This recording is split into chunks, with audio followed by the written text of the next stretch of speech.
Have you noticed that many movies have similar stories? Generally, they start with a problem that gets more and more serious until it seems like there's no solution. Then, just when everything seems lost, someone appears to save the day and bring everything back to normal.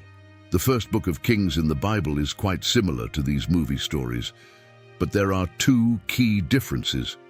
First, what is told in this book actually happened a long time ago. And second, the villain in this story still causes problems in the world today. In this video, I will talk about a queen named Jezebel. She made her husband act in a way that greatly harmed the nation of Israel. I will also talk about the spirit of Jezebel, a kind of evil force that influences people to make wrong decisions contrary to God's will. In the part of the Bible called Revelation, in chapter 2, verses 20 to 25, Jesus warns Christians that the spirit of Jezebel still deceives many people. The story of Jezebel is recorded between 1 Kings 16 and 2 Kings 11. Jezebel was the wife of King Ahab, who ruled Israel between 874 and 853 before Christ, and her actions forever changed the course of the kingdom. But before talking about the terrible things Jezebel did, it's important to know where she came from and how her origins influenced her actions. The Bible tells us that Jezebel was the daughter of Ethbaal, king of the Sidonians, who ruled all of Phoenicia. Although she became queen in Israel, she was of foreign origin, coming from a Phoenician family. Her father's name, Ethbaal, means Baal is alive, which shows the strong religious influence she had in her upbringing. Ethbaal came to the throne after killing the previous king and ruled for about 32 years. According to the Jewish historian Flavius Josephus, Ethbaal was also a priest of the gods Astarte and Melkart, which explains much about the beliefs that Jezebel brought to Israel. Jezebel might have passed without much attention in history if it weren't for her forbidden marriage to the heir of King Omri of Israel. At that time, there was a rule that forbade marriages between Hebrews and Canaanite peoples of the region. Even so, the prince of Israel married the princess of the Sidonians, probably to establish a political and economic agreement between the two peoples. This marriage may have been a way to try to ensure peace, as Damascus was being hostile to Israel in an agreement promoted by Omri, Ahab's father, around 880 before Christ. After this marriage, Jezebel's name was forever negatively marked. The union between Jezebel and Ahab brought much wickedness and estrangement from God in Israel, to the point where Ahab's actions were considered worse than those of any other king before him. The Bible tells us that Jezebel was a follower of Baal Melkart, the god of Phoenicia, and upon marrying Ahab, an agreement was made for her to continue worshipping her god in Samaria, where she came to live. Jezebel managed to convince Ahab to build temples for her god, and with that, she brought hundreds of priests and prophets of her pagan religion to Israel, leading the people away from God. Jezebel had the support of 450 prophets of Baal and 400 prophets of the goddess Asherah. She was a woman with a strong and domineering personality, in addition to being extremely fanatical about her religion. Impulsive and violent in the beginning, Jezebel claimed that she wanted her God to be treated with the same rights as the God of Israel. But in reality, her plan was to completely eliminate the worship of the Lord in the country. She began persecuting the prophets of God and ordered the execution of all who opposed her idol worship. The Bible reports that hundreds of the Lord's prophets were massacred because of her. The Bible clearly shows that Jezebel had great influence over Ahab as he let her do whatever she wanted. Jezebel had 3 children with the king of Israel, Ahaziah, Joram, and Athaliah, although some debate whether she was truly the mother of Athaliah. Additionally, Jezebel taught her children to follow her idol-worshipping practices. Athaliah, for example, Jezebel's daughter, brought her bad customs to Judah when she married Jehoram, the son of Jehoshaphat, nearly destroying the lineage of David.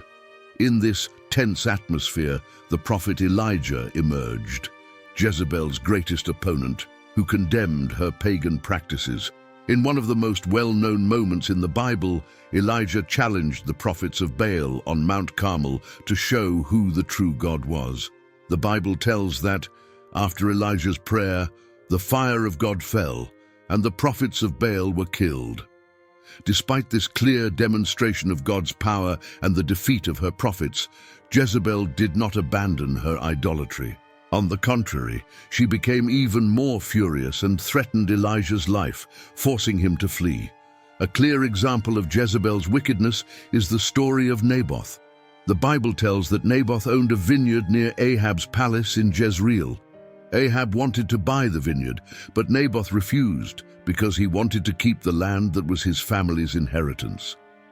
At first, Ahab respected Naboth's decision, but Jezebel, in a cruel and treacherous way, orchestrated a false trial against Naboth, which resulted in his execution. After that, Jezebel seized the vineyard for Ahab. This episode, along with other cruelties of Jezebel, brought severe consequences to Ahab's family, which was later violently destroyed under God's judgment. Even after Ahab's death, Jezebel continued to exercise great power and influence in Israel during the reigns of her sons, Ahaziah and Joram. However, Jehu, an army officer chosen by God, killed Joram, eliminated Ahab's family from the kingdom of Israel, and ended the worship of Baal. After killing Joram, Jehu went to the palace in Jezreel, where Jezebel awaited him, fully dressed up, trying to provoke him. However, Jezebel was about to face one of the most terrible deaths in the Bible. Jehu ordered his officers to throw her from the palace tower window. When she fell, her blood splattered on the wall and on the horses, and her body was trampled. After that, Jehu had a meal, and later ordered that Jezebel be buried, as she was the daughter of a king. It is interesting to note that in the Bible, Jezebel is not called the Queen of Israel, but only daughter of a king, in reference to her father Ethbaal, king of Sidon. When Jehu's servants went to bury Jezebel, they found only her skull, feet and hands, because her flesh had been devoured by dogs. Curiously, dogs also appeared in Ahab's death when they licked his blood after he was mortally wounded in his chariot. We know this did not happen by chance. Jezebel's death had already been foretold by the prophet Elijah, and it happened exactly as he said. According to the word of the Lord, dogs would devour Jezebel's body near the wall of Jezreel, symbolizing an extremely humiliating death. When Jehu's men returned and reported what had happened, he immediately recognized that Elijah's prophecy, given by God, had been fulfilled. Despite her brutal death, Jezebel's dark legacy continued to wreak havoc for a long time. Her negative influence did not stop at corrupting Ahab, her husband, but spread throughout the kingdom of Israel. She brought idolatry and pagan practices that led the people away from God, leaving a deep and lasting mark that morally and spiritually weakened the northern kingdom. The introduction of worship to foreign gods and the persecution of the Lord's prophets planted the seeds of destruction, directly contributing to Israel's eventual downfall. But the effects of Jezebel's influence were not limited to Israel. Her daughter, Athaliah, perpetuated her mother's wickedness by marrying Jehoram, son of King Jehoshaphat of Judah. This marriage, instead of positively uniting the kingdoms, nearly destroyed the lineage of David. Athaliah, like Jezebel, was ambitious and cruel. After the death of her son Ahaziah, she seized power in Judah and, to ensure total control, ordered the execution of all descendants of the royal house of David in an act that almost extinguished this lineage.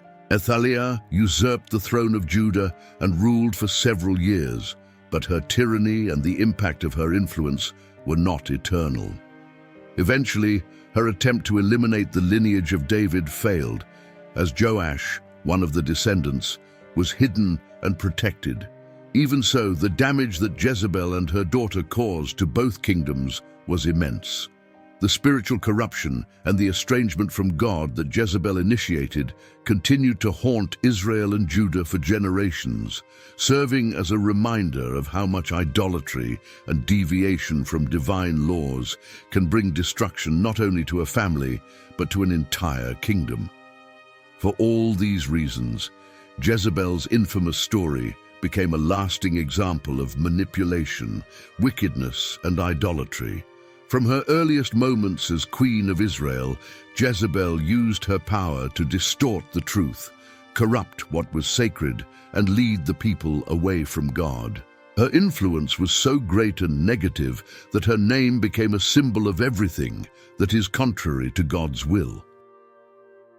Although the Jezebel from the biblical story died a long time ago, the evil she represented can be seen in the behavior of many people today.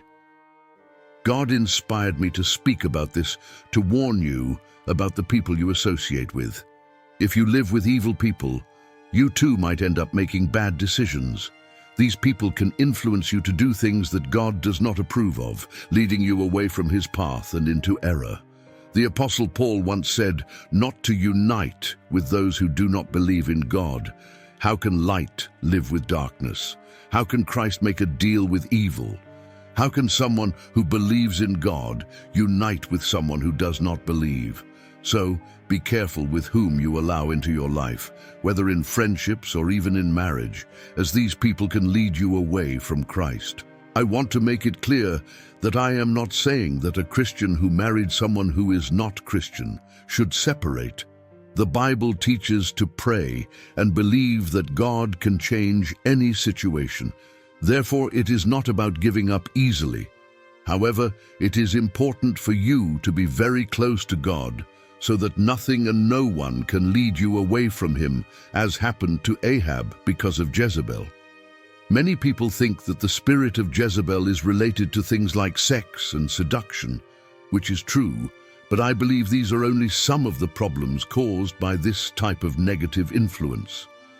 I believe there are three main aspects of this spirit, and I will explain what they are. The first aspect is control. This evil has the ability to control and manipulate people. It can influence anyone, regardless of whether they are a man or a woman. Usually, people who strongly desire power or who like to control others are the most affected by this evil. In churches, many fights occur because someone wants more control, such as disputes between the pastor and the leaders or between different groups in the church. This problem does not only happen in the church, but it can also be present in families. If this is happening in your home, it is important to pray and ask for God's help to change the situation, as this evil can destroy your family. It is important to remember not to try to control your spouse, children, employees, co-workers, or anyone in your social circle. This controlling behavior is not something that God approves of. God never forces you to do anything. He does not demand that you love him or serve him against your will. God wants you to be saved, but the choice is yours. As Jesus said, he is knocking at your door, but he will only enter if you allow him. Christ will never force you to accept him. The second aspect is exaggerated religiosity. The story of Jezebel teaches us to be careful with people who seem very religious but do not have a true and deep relationship with God. They perform religious rituals, seek important positions in the church, and believe they are better than others. But deep down, they have no real connection with Christ. Even if they do not worship false gods, these people end up worshiping themselves, which is also a form of idolatry. The third aspect is hatred toward the authority established by God. Jezebel believed she had all the power and did not respect the prophets or God's laws. She also challenged Jehu, a military leader of Israel, before being thrown out of the window by his order. This kind of behavior still occurs today, with people who only think about themselves and do not respect those in command or the established rules. In families, in the church, and other places, be alert to those who try to manipulate, deceive, or control situations to harm those who are justly in power. It is better to distance yourself from such people, as they can influence you to do things that are bad in God's eyes. Brothers and sisters, if this were a movie story, it would probably end here with good triumphing and everything returning to normal. Most of the stories we read or watch in movies end with a happy ending, where problems are solved and the villains lose. But in the 2 books of Kings in the Bible, the story is different. Every now and then, a king would arise who started well, following God and caring for Israel. But for some reason, this king would stray and let evil grow. In the end, these books end sadly, with many Jews being taken as slaves to other lands, even to the land of Jezebel's people. Even thousands of years after Jezebel's reign ended, the problems she caused remain unshaken. However, there is hope for a happy ending when Jesus returns to establish his kingdom, sending Satan and his followers to the place destined for them, the lake of fire. The evil represented by Jezebel is strong and can cause many problems, but God's power is much greater. If you have God in your heart, you will be able to identify this kind of evil and know how to deal with the people influenced by it. Therefore, ask God to help you always stay on the right path. Now write in the comments if you already knew who Jezebel was in the Bible and what you think about the bad example she left behind. Share this teaching with more people, like the video, and subscribe to the channel so you don't miss the next videos. May God bless you.